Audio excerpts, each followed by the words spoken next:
They say money can't buy happiness, but the lack of it can certainly reveal a monster. Liam thought he had played the perfect game. He married a quiet, simple woman, used her for 3 years, and then decided to discard her like yesterday's trash when his career took off. He dragged her to court, intending to leave her homeless and humiliated in front of the entire city. He thought she was a nobody with a mountain of debt. He was wrong. Dead wrong. When the courtroom doors swung open, Liam didn't just lose his lawsuit, he lost his reality.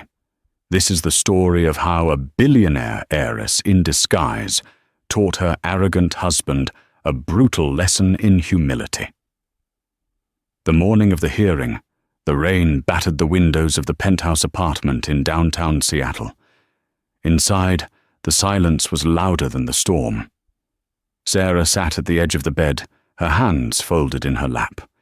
She looked at the suitcase by the door, a battered, beige carry-on that she had brought with her into this marriage 3 years ago.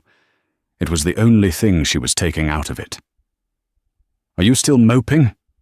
The voice cut through the air like a serrated knife. Liam stood in the doorway, adjusting the cufflinks on his bespoke Italian suit. He looked every inch the rising corporate shark he was, tall, impeccably groomed, with a jawline that could cut glass and eyes that held zero warmth. "I'm just waiting, Liam," Sarah said softly. Her voice was steady, though her heart was hammering a frantic rhythm against her ribs. Liam scoffed, walking over to the mirror to inspect his tie. "Waiting for what? A miracle? I told you, Sarah, the settlement offer is final. You take the $10,000, sign the NDA, and you disappear. If you fight me today, if you try to make a scene in front of the judge, I will make sure you owe me money by the time we leave that courtroom." He turned to look at her, a sneer curling his lip. "Look at you. You're pathetic. I don't know how I tolerated it for 3 years. The drab clothes, the silence, the lack of ambition." Sarah stood up slowly. She was wearing a simple grey dress, off the rack, something she had bought at a thrift store. "I gave you a home, Liam.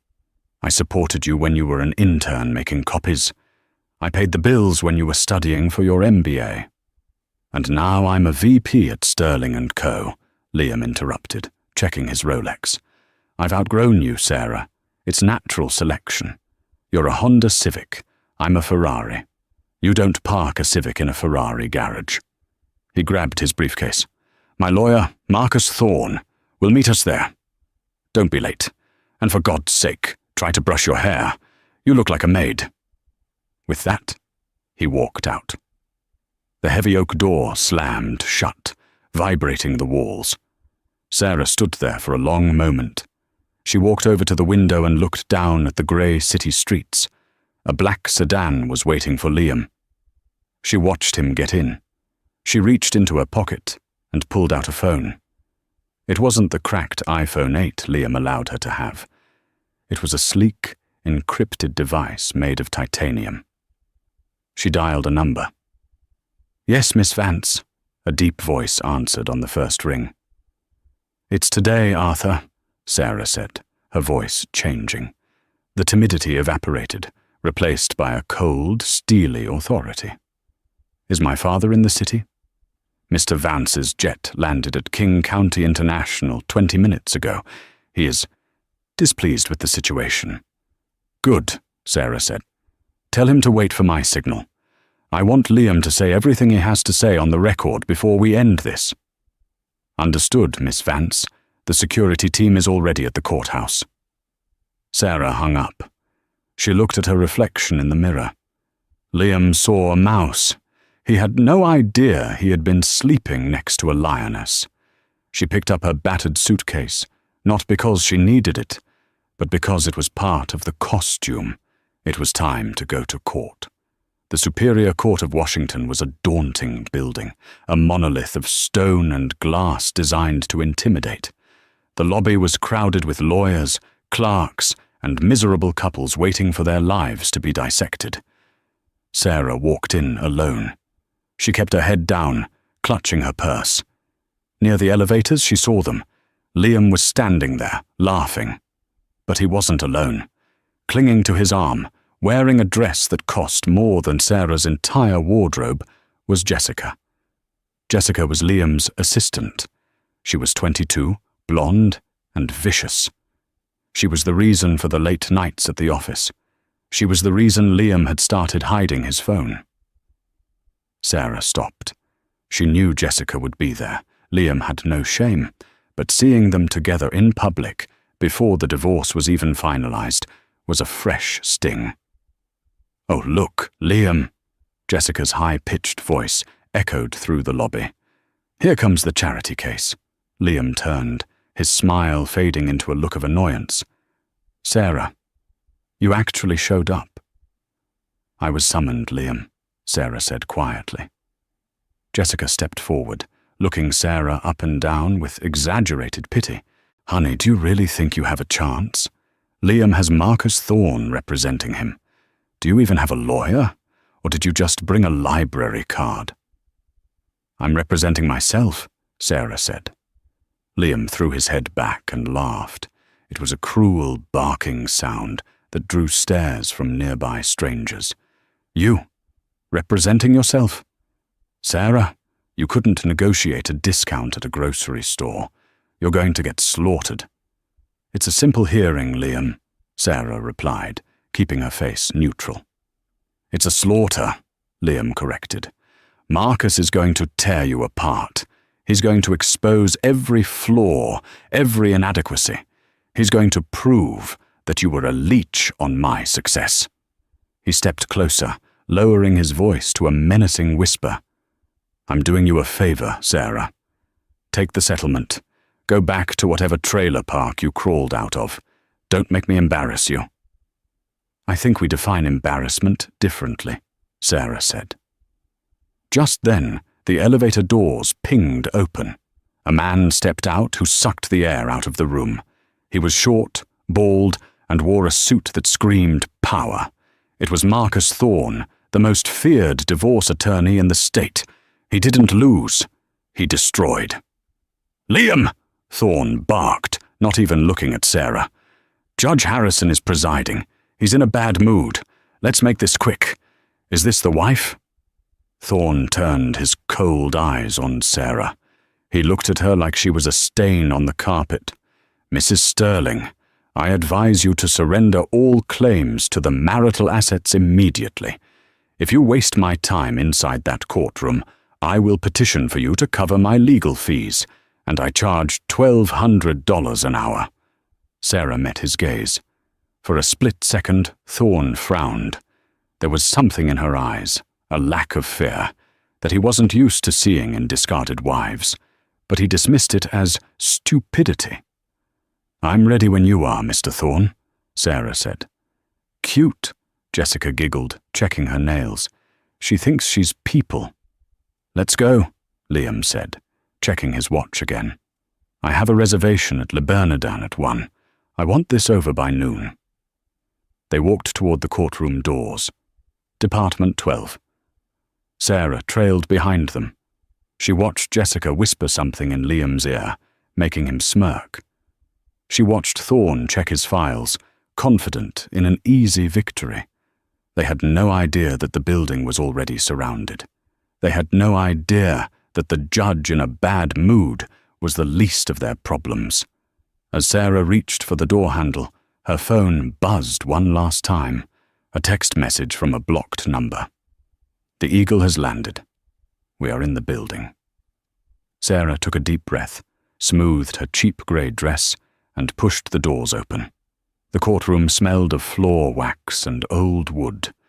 It was colder inside than out in the hallway. Sarah took her seat at the defendant's table. It looked empty. Just her, a notepad and a pencil. On the other side, the plaintiff's table was crowded. Liam sat in the center, flanked by Marcus Thorne and 2 junior associates. Piles of documents were stacked high. Bank statements, credit card bills, projected earnings. It was a wall of paper designed to intimidate. Jessica sat in the front row of the gallery, right behind Liam, smacking gum and scrolling on her phone. "All rise," the bailiff announced. Judge Harrison entered. He was an older man with thick glasses and a reputation for hating time wasters. He sat down, adjusted his robe, and looked at the docket. "Sterling versus Sterling," the judge grumbled. "Petition for dissolution of marriage. I see the petitioner is represented by Mr. Thorne, and the respondent, Miss Sterling. You are pro se." "Yes, Your Honor." Sarah stood up. "I will be representing myself." Thorne stood up, buttoning his jacket. "Your Honor, we intend to keep this brief. My client, Mr. Liam Sterling, is a high net worth individual. The respondent, Mrs. Sarah Sterling, has contributed 0 financial assets to the marriage. In fact, she has been a financial drain. We are asking for a complete enforcement of the separation of assets. Mr. Sterling keeps the apartment, the cars, the investments, and his future earnings. We are offering a one-time goodwill payment of $10,000 to help Mrs. Sterling transition to a life suited to her means." The judge looked at Sarah. "Ms. Sterling, do you contest this?" "I do, Your Honor," Sarah said. Her voice was clear, carrying to the back of the room. "I am not asking for his money. I am asking for what is fair." Liam snorted audibly. Thorne patted Liam's arm to quiet him. "Fair," Thorne chuckled dryly. "Your Honor, fairness is based on contribution. Mr. Sterling works 80 hours a week. He built his portfolio from the ground up. Mrs. Sterling has not held a job in 3 years. She claims to be a homemaker, yet we have records of a cleaning service being paid for by my client. What exactly did she contribute besides spending my client's hard-earned money?" Thorne picked up a document. "I have here credit card statements. Dinners, clothes, groceries. All paid for by Mr. Sterling. Mrs. Sterling brought nothing into this marriage but debt. We believe she married Mr. Sterling solely for financial gain. She is a gold digger, Your Honor. Plain and simple. And a failed one at that." The insult hung in the air. Jessica giggled from the back row. Sarah didn't flinch. She wrote something down on her notepad. "Wait for it." "Mr. Thorne," the judge said, looking bored. "Save the theatrics. Call your first witness." I call the petitioner, Liam Sterling, to the stand. Liam stood up, confident. He walked to the witness box, swore on the Bible, and sat down. He looked at Sarah with a smug grin. This was his moment. He wanted to humiliate her. He wanted to go on record, telling the world how useless she was. "Mr. Sterling," Thorne began, pacing in front of the stand, "describe the dynamic of your marriage." Liam leaned into the microphone. It was suffocating. "I am an ambitious man. I want to build an empire. Sarah is content with mediocrity. I tried to push her. I tried to help her improve herself, but she just wanted to sit at home and live off my success." "Did she support your career?" "Support?" Liam laughed. "She embarrassed me. I couldn't bring her to corporate events. She doesn't know how to dress. She doesn't know how to speak to important people. I lost a potential client once because she wore a polyester dress to a gala. It was humiliating. I realized then that she was an anchor around my neck." Sarah watched him. She remembered that gala. She had worn that dress because Liam had cancelled her credit card that week, claiming money was tight while he bought a diamond bracelet for Jessica. "And what about the infidelity accusations?" Thorne asked, lobbing a softball. "Baseless," Liam lied smoothly. "Sarah is paranoid. She's jealous of my female colleagues because they are successful and beautiful. And she is... well, look at her." He gestured to Sarah at the empty table. "I have never cheated," Liam said, looking the judge in the eye. "I simply found intellectual companionship elsewhere, because my wife is incapable of understanding my world." "Thank you, Mr. Sterling," Thorne said. He turned to Sarah. "Your witness." The courtroom went silent. Everyone looked at Sarah, the mouse in the corner. Sarah stood up. She didn't walk to the podium. She stood behind her table. "Mr. Sterling," Sarah said, "you claim you are the sole provider, that you built your empire alone." "That's a fact," Liam shot back. "And you claim I embarrassed you because I don't know how to speak to important people?"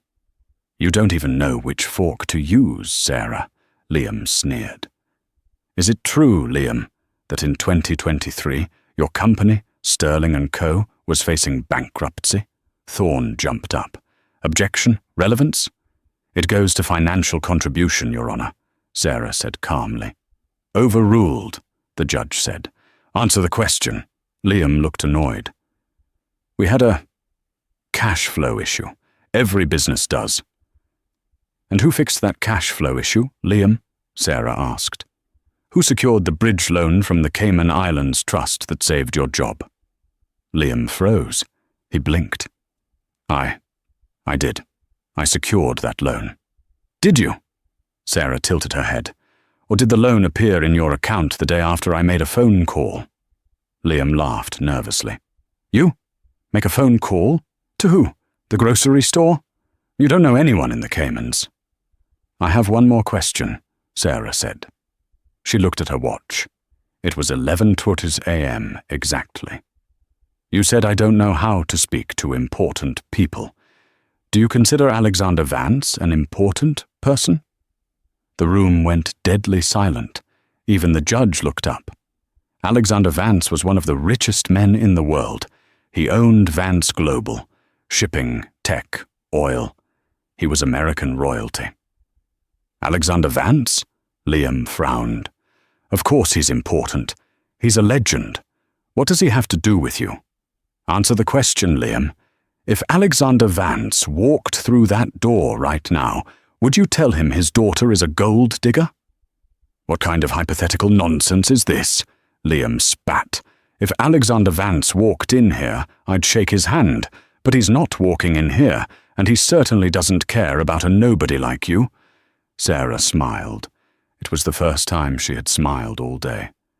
It was a terrifying smile. "No, Liam," she said softly. "I don't think you will shake his hand." Sarah turned to the back of the courtroom. She looked at the heavy double doors. "You can come in now, Daddy." The heavy mahogany doors of Department 12 didn't just open.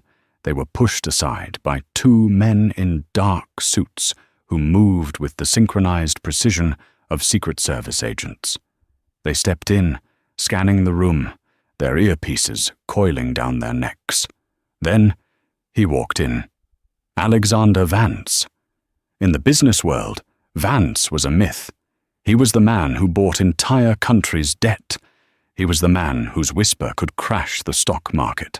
Seeing him in a drab county courthouse was like seeing a great white shark in a goldfish bowl. He wore a navy three-piece suit that cost more than Liam's car. He walked with a cane, not out of frailty, but as an accessory of command. The tapping of the cane against the linoleum floor echoed like gunshots in the silent room. Click, click, click. Liam's jaw actually dropped. His mouth hung open. Beside him, Marcus Thorne, the shark lawyer, looked as if he had swallowed a lemon. Thorne knew exactly who this was. He turned pale, his arrogant posture collapsing instantly. "What is the meaning of this?" Judge Harrison asked, though his voice lacked its usual bite. He squinted over his glasses. "This is a closed hearing." Alexander Vance stopped at the railing. He didn't look at Liam. He didn't look at Thorne. He looked solely at the judge. "Apologies, Your Honor," Vance said. His voice was a deep baritone, smooth as aged whiskey. "I was informed by my daughter that her character was being assassinated in your courtroom. I thought it pertinent to provide a character witness. Your daughter. The judge looked from the billionaire to the woman in the cheap grey dress. Liam stood up, his face flushing red. Panic and denial were warring in his brain. Objection! This is a stunt. Sarah hired an actor. Look at him. Alexander Vance doesn't have a daughter named Sarah Sterling. Vance finally turned his head. He looked at Liam the way one looks at a cockroach on a dinner plate. She is Sarah Vance, the billionaire said coldly. She took the name Sterling because she was foolish enough to believe you were a man of substance. A mistake I advised her against 3 years ago. Liam laughed, a high, hysterical sound. No way. I've known Sarah for 4 years. She's poor. She counts coupons. She drives a 2015 Honda. Sarah stepped out from behind her table. Her posture had changed. The slump was gone. She stood with the same imperious grace as her father. I drove a Honda because I didn't want you to love me for my Ferrari, Liam, Sarah said. I clipped coupons because I wanted to build a life with you based on partnership, not handouts. I wanted to see if you could love me. Just Sarah, the girl who made you coffee. She walked over to the railing and took her father's hand. Vance kissed her cheek gently.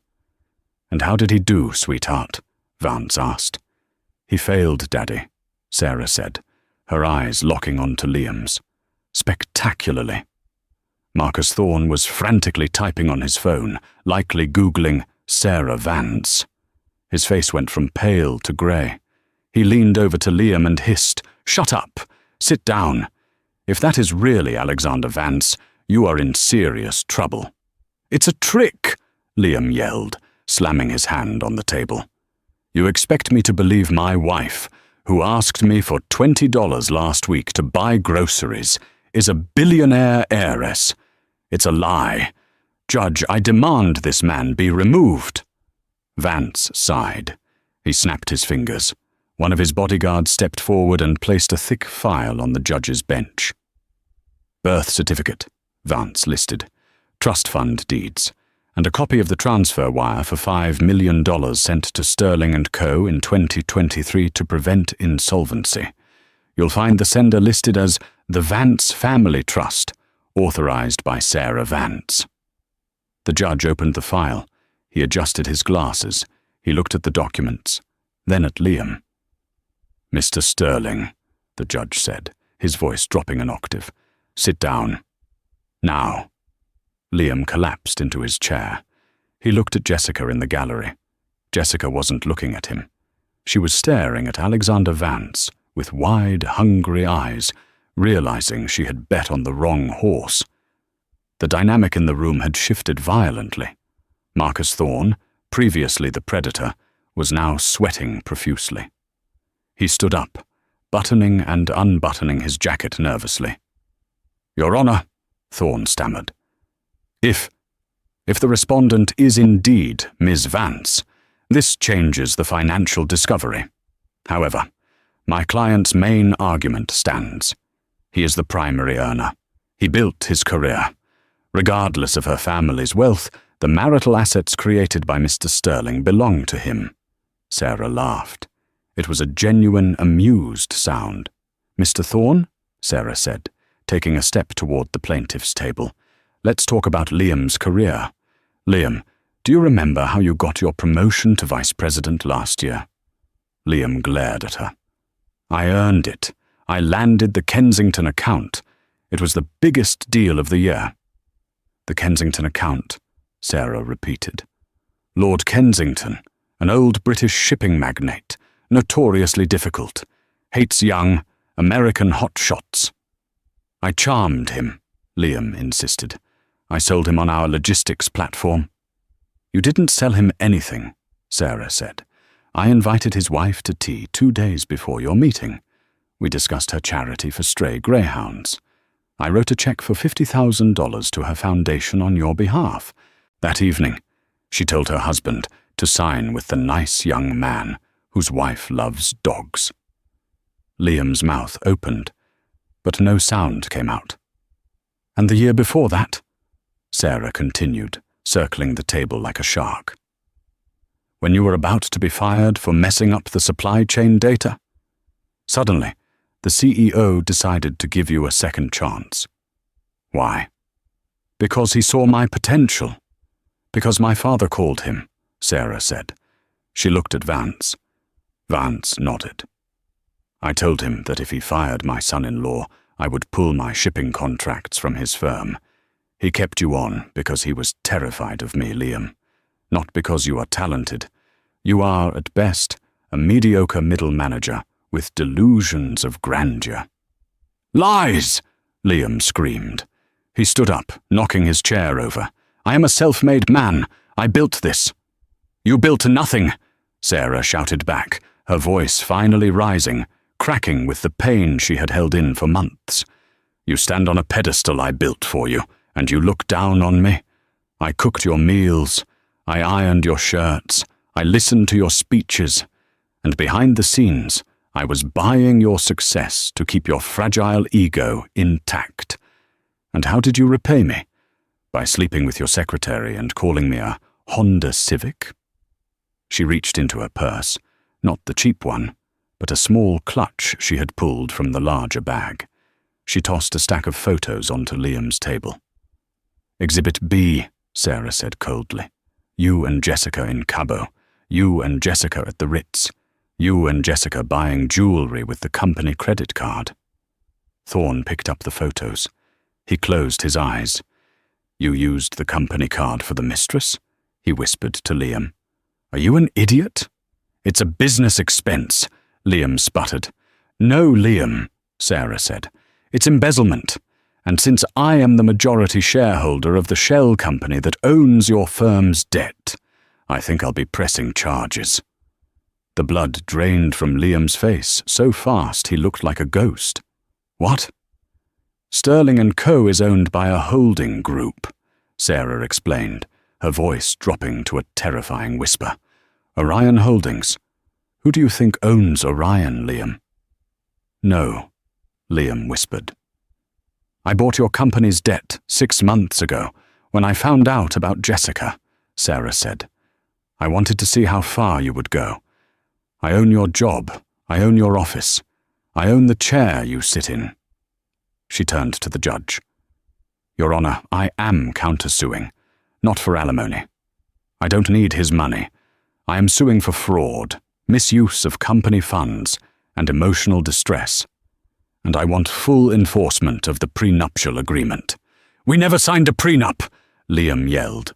That's why I'm taking half. Sarah smiled. She looked at her father. Alexander Vance reached into his jacket pocket and pulled out a single, folded piece of paper. You didn't sign a prenup with Sarah Sterling, Vance said. But 3 years ago, when you applied for a loan to buy your first apartment, the one you couldn't afford, you signed a mountain of paperwork at the bank. You didn't read it, did you, Liam? You were too busy staring at the teller. Vance slid the paper across the table. Buried in the loan guarantee, which I backed, was a clause. In the event of a divorce from the beneficiary's daughter, all assets acquired during the marriage revert to the guarantor. Liam grabbed the paper. His hands were shaking so hard he ripped the corner. He scanned the fine print. Clause 14b, Infidelity Clause. In the event of proven adultery, forfeiture of all assets, repayment of all subsidies. Liam looked up. He looked small. He looked like a child caught stealing candy. You set me up, he whispered. I tested you, Sarah corrected. You failed. The silence in the courtroom was absolute. Even the stenographer had stopped typing, her mouth agape. Then, a chair scraped against the floor. In the back row, Jessica stood up. She smoothed her dress, picked up her designer bag, and started walking toward the aisle. Jessica? Liam turned, his eyes wide. Where are you going? Jessica didn't look at him. She looked straight ahead. I have a nail appointment. A nail appointment? Liam stammered. We have to fight this.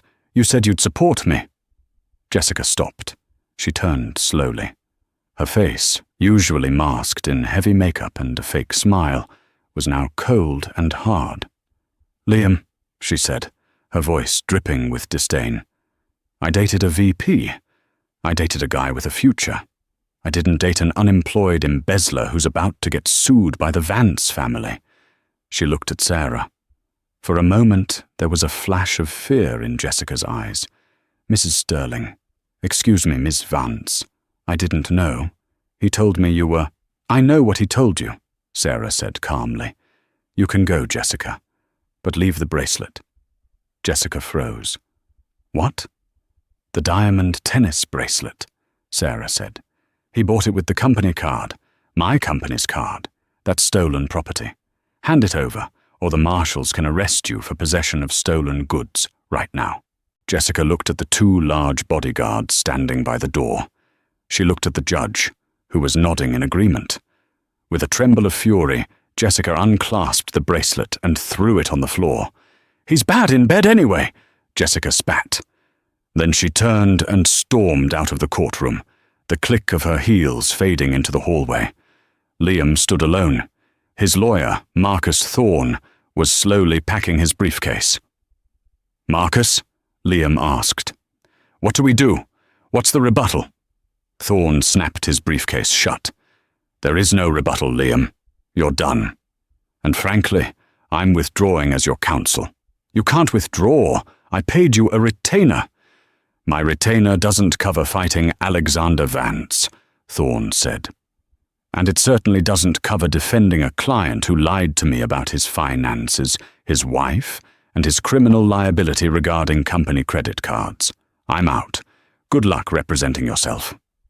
Thorne walked past Liam, nodded respectfully to Vance, and exited.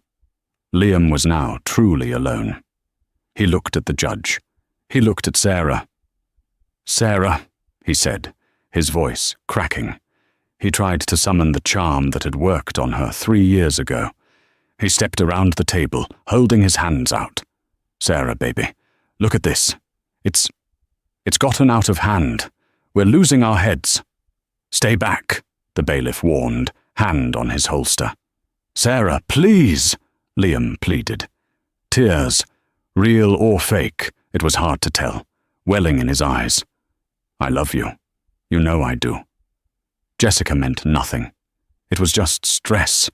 "You know how hard I work. I did it for us. I wanted to be worthy of you." Sarah watched him beg. She remembered the nights she cried herself to sleep while he was working late. She remembered the way he made her feel small, stupid, and ugly. "You wanted to be worthy of a Ferrari," Sarah said softly. "But you're not even a driver, Liam. You're just a passenger." She turned to the judge. "Your Honor, I have one final request." "Name it, Ms. Vance," the judge said. "I want him to read the text message he sent me this morning, out loud, for the record." Liam froze. "Read it, Mr. Sterling," the judge ordered.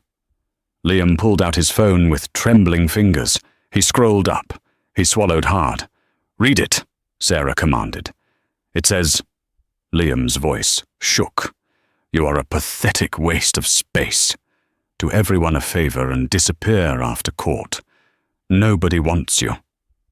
Sarah nodded. She took a deep breath, feeling the weight of 3 years lift off her shoulders. "You were right about one thing, Liam," she said.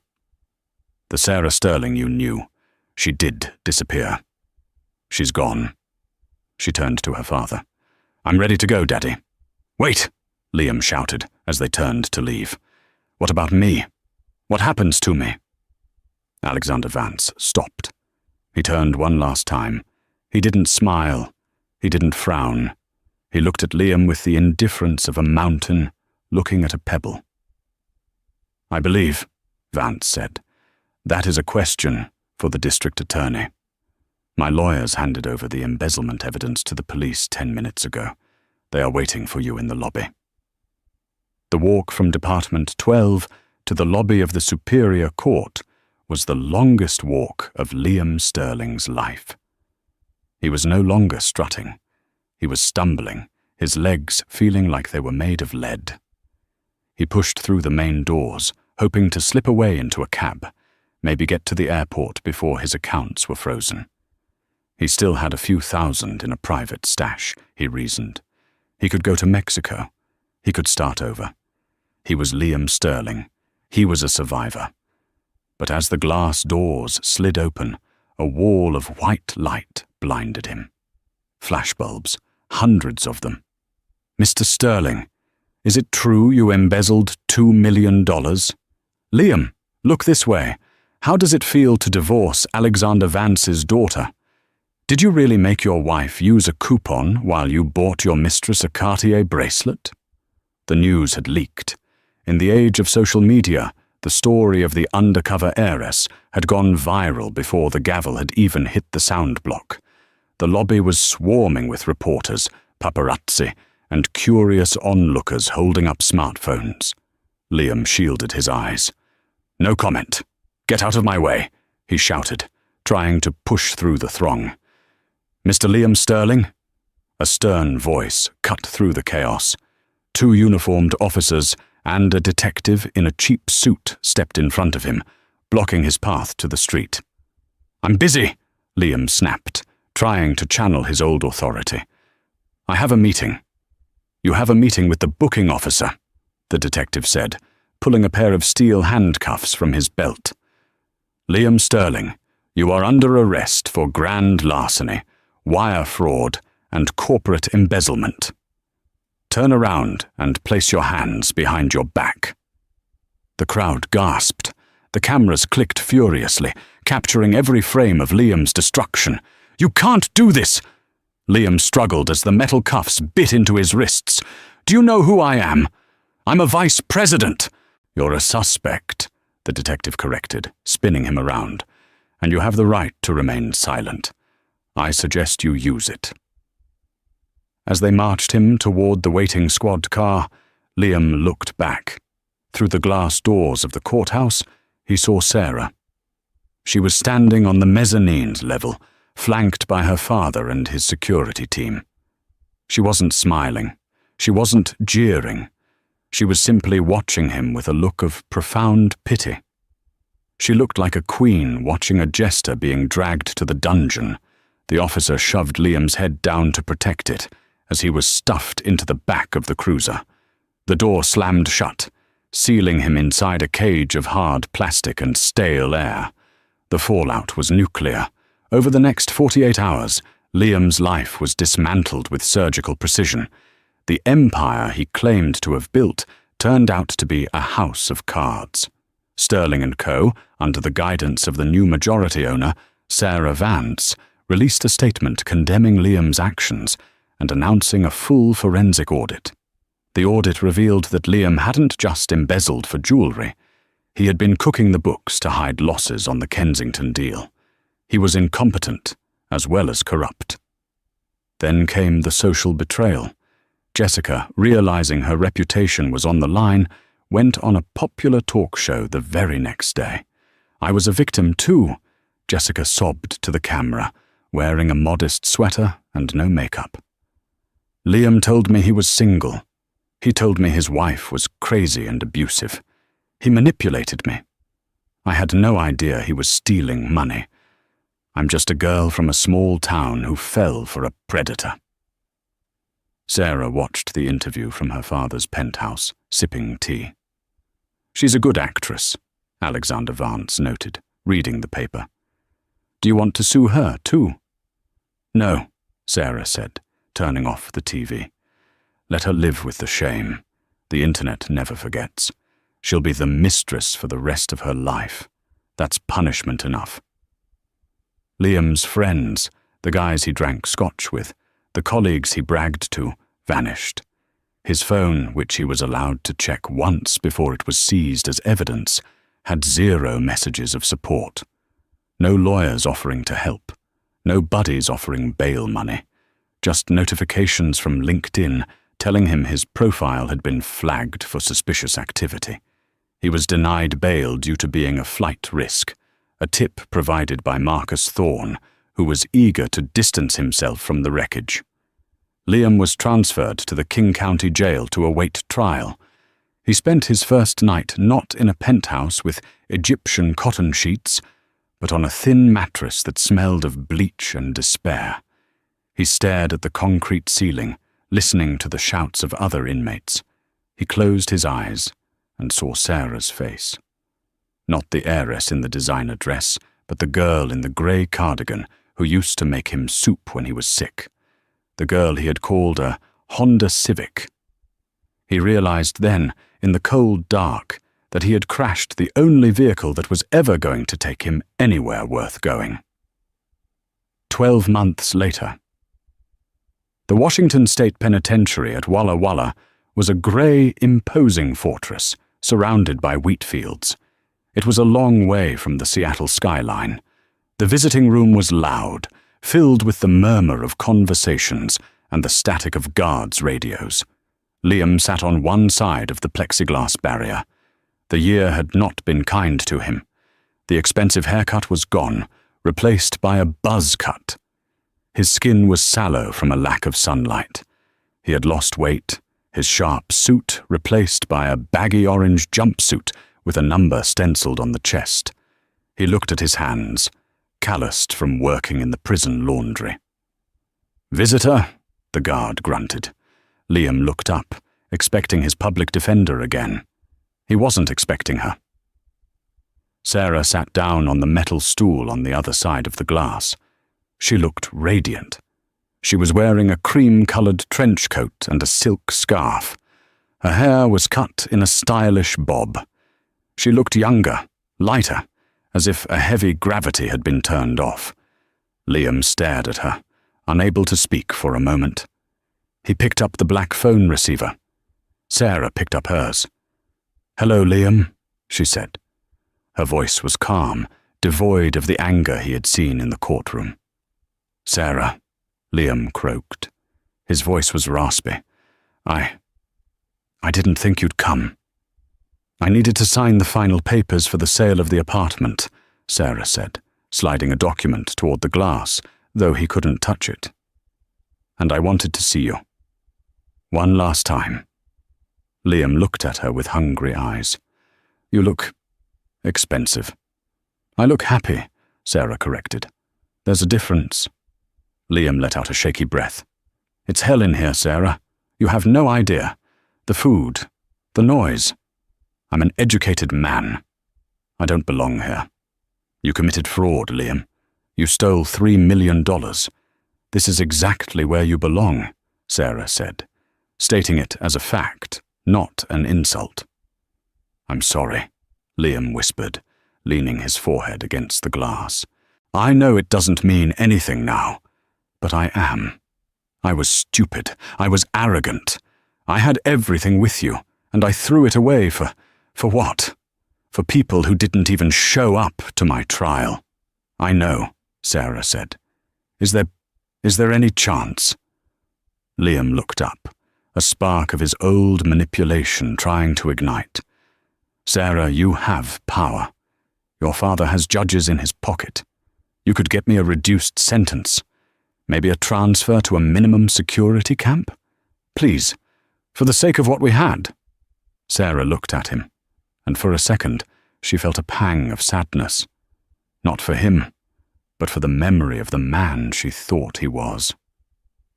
"What we had was a lie, Liam," she said softly. "I loved a version of you that didn't exist. I loved the potential I saw in you. But you didn't love me. You loved the idea of owning me. And when you thought I was worthless, you tried to throw me away." She paused, her eyes hardening slightly. "I didn't come here to save you. I came here to thank you." Liam blinked. "Thank me?" "Yes," Sarah said. "For 3 years I hid who I was. I played small because I didn't want to intimidate you. I dimmed my light so you could shine. But when you dragged me to that court, when you tried to destroy me, you woke me up. You forced me to stop hiding. You forced me to be a Vance again." She stood up. I'm running the foundation now, Liam. We're providing legal aid to women going through high-conflict divorces. We're helping Honda Civics fight against Ferraris. You inspired that. Liam sat there, stunned. The irony tasted like ash in his mouth. His cruelty had created the very weapon that destroyed him and was now saving others. Don't go, Liam pleaded, panic rising in his chest. Sarah, please, I have nobody. Jessica never wrote. My parents won't take my calls. You're the only one who knows me. I knew a man named Liam, Sarah said, hanging up the phone receiver. But he died the day he walked into that courtroom. She placed her hand on the glass for a brief second, a gesture of final goodbye. Goodbye, Liam. Sarah turned and walked toward the exit. The heavy steel door buzzed open. Liam slammed his hand against the glass. Sarah! Sarah! But she didn't look back. The door clanged shut, leaving Liam alone with his reflection in the plexiglass. A reflection of a man who had won the lottery and tore up the ticket. 2 years later, the winter air in New York City was biting. But inside the grand ballroom of the Pierre Hotel, the atmosphere was warm, golden, and smelling of expensive perfume and triumph. Sarah stood at the mahogany podium, looking out at a sea of faces. There were 500 people in the room, senators, tech moguls, fashion icons, and every single one of them was silent, hanging on her every word. We often think of rock bottom as the end, Sarah said, her voice clear and amplified, devoid of the tremor that used to haunt her. She wasn't wearing grey anymore. Tonight, she wore a gown of emerald green silk that draped over her like liquid armor. But in my experience, rock bottom is the solid foundation on which you rebuild your life. The Vance Sterling initiative was born from a moment of destruction.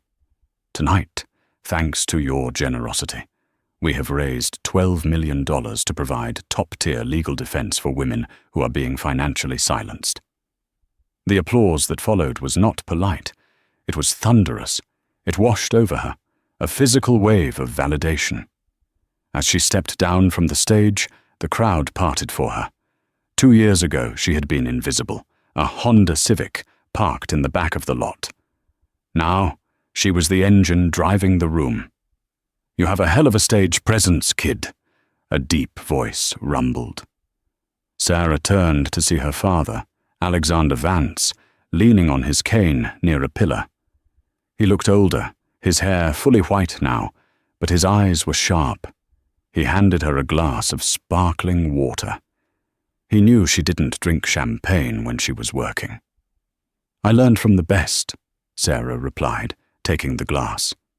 Vance looked at her, his expression uncharacteristically soft. You know when you married him? I was terrified. I thought you were too soft for this world, Sarah. I thought he would break you, and I'd have to pick up the pieces. He did break me, Daddy, Sarah said, her gaze drifting to the chandeliers above. But that's the thing about breaking. It lets the light in. I didn't need you to pick up the pieces. I needed to rearrange them myself. Vance nodded, a look of profound respect crossing his face. He touched her arm. I'm proud of you. Not because you're a Vance, but because of who you've become in spite of it. Sarah squeezed his hand, then excused herself. She needed a moment of air. The adoration of the crowd was intoxicating, but also exhausting. She wove through the tables, politely declining 3 requests for interviews and 2 marriage proposals from hedge fund managers who looked at her portfolio rather than her face. She stepped out onto the terrace.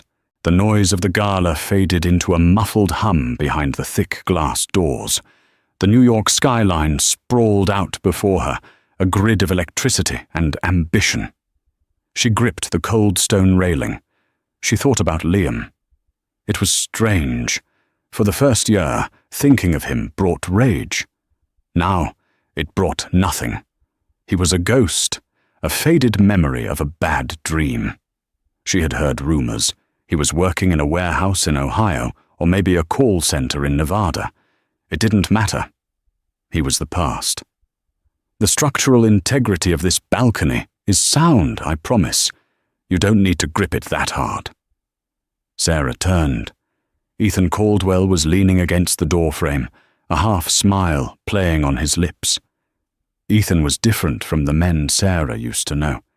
He wasn't a shark like Liam, and he wasn't a titan like her father. He was an architect, a creator. He had broad shoulders, messy dark hair that defied his tuxedo, and hands that were rough from working with stone and steel.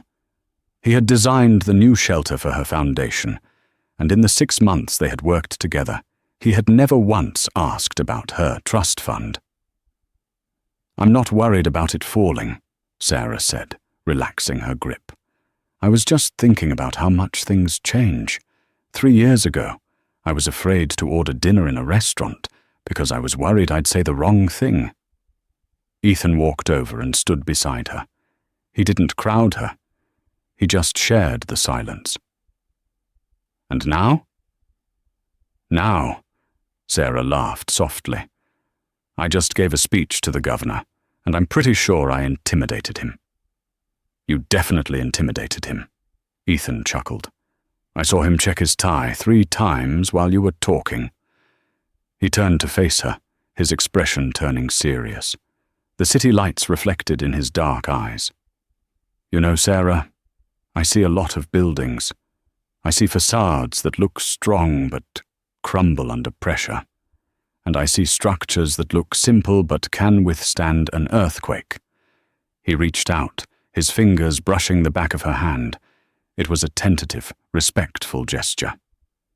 "You are the strongest structure I've ever met," Ethan said softly.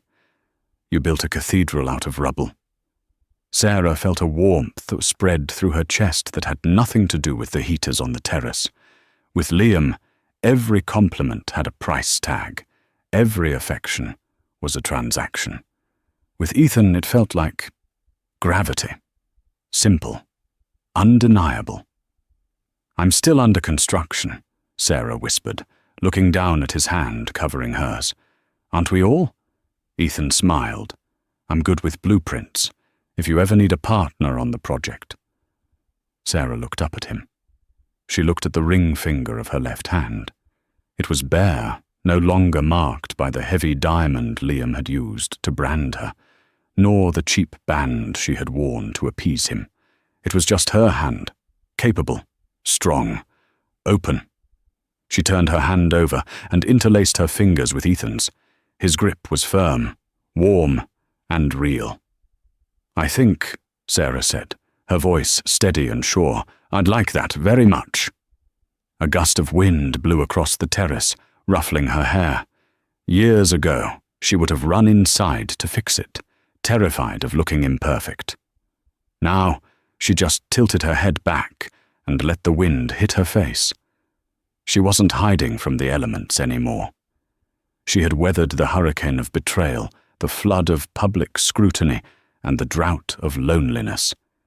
She looked at the city, then back at the man standing beside her, who saw her, really saw her. Sarah Vance smiled.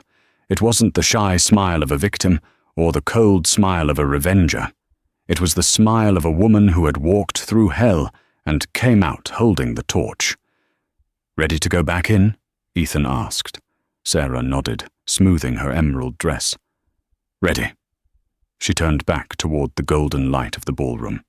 The doors opened and the music swelled. Sarah Vance didn't just walk back into the party. She made an entrance. And this time, she knew exactly who she was. Liam Sterling spent 5 years in prison. When he was released, he was a felon with no prospects. He currently works as a shift manager at a logistics warehouse, the same kind of warehouse he used to look down on from his glass office.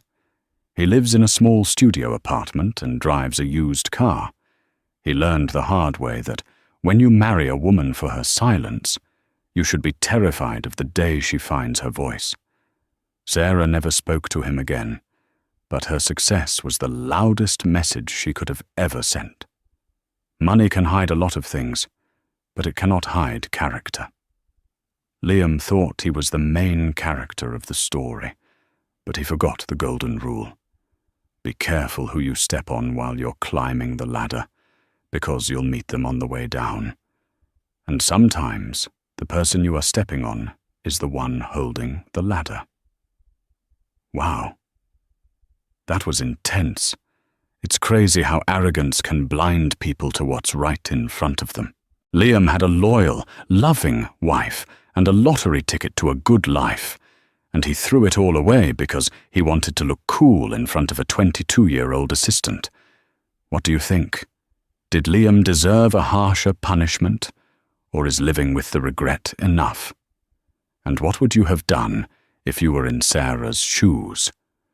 Would you have revealed your identity sooner or waited for the perfect moment in court? Let me know your thoughts in the comments below. If you enjoyed this story of karma and justice, please smash that like button. It really helps the channel. And don't forget to subscribe and hit the notification bell so you never miss a story. We have a crazy one coming up next week about a man who faked his own death to escape debt, only to run into his wife on vacation. You don't want to miss it. Thanks for watching, and remember, the truth always comes out in the wash. See you next time.